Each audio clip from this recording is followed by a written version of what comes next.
Friends, ఇంగ్లాండ్తో first టెస్ట్లో team India తొలి innings 471 పరుగులకు all out అయింది. ఓపెనర్ జైస్వాల్ 101, గిల్ 147, పంత్ 134తో సెంచరీ చేశారు.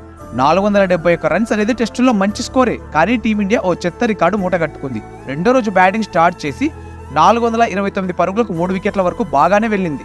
గిల్, పంత్ క్రీజ్లో ఉండగా ఇంకా కరుణ్ నాయర్, జడేజా, షార్దుల్స్ రావాల్సి ఉండడంతో 550 నుంచి 600 పరుగులు ఈజీగా వస్తాయనిపించింది. కానీ 430 రన్స్ వద్ద బషీర్ను గిల్ అవుట్ చేసి ఇంగ్లాండ్కు బ్రేక్ ఇచ్చాడు. 8 ఏళ్ల తర్వాత రీఎంట్రీ ఇచ్చిన కరుణ్ నాయర్ డకౌట్ అయ్యాడు. అక్కడి నుంచి టీమిండియా బ్యాటింగ్ లైనప్ ఊహించని విధంగా కుప్పకూలింది. ఇంగ్లాండ్ బౌలర్లు వరుసగా వికెట్లు తీశారు. దీంతో ఇండియా 471 రన్స్కే ఆల్అౌట్ అయింది. అంటే కేవలం 41 పరుగుల్లో చివరి 7 వికెట్లు పడ్డాయి. ఇలా టీంలో 3 సెంచరీలు చేసిన, లీస్ట్ స్కోర్ నమోదు చేసిన టీమ్గా ఇండియా చెత్త రికార్డు లిస్టులోకి చేరిపోయింది.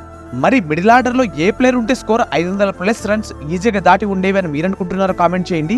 ఈ వీడియో ఇన్ఫర్మేటివ్గా అనిపిస్తే లైక్ చేసి మరింత క్రికెట్ కాంటెంట్ కోసం ఈ ఛానల్ను సబ్స్క్రైబ్ చేయండి.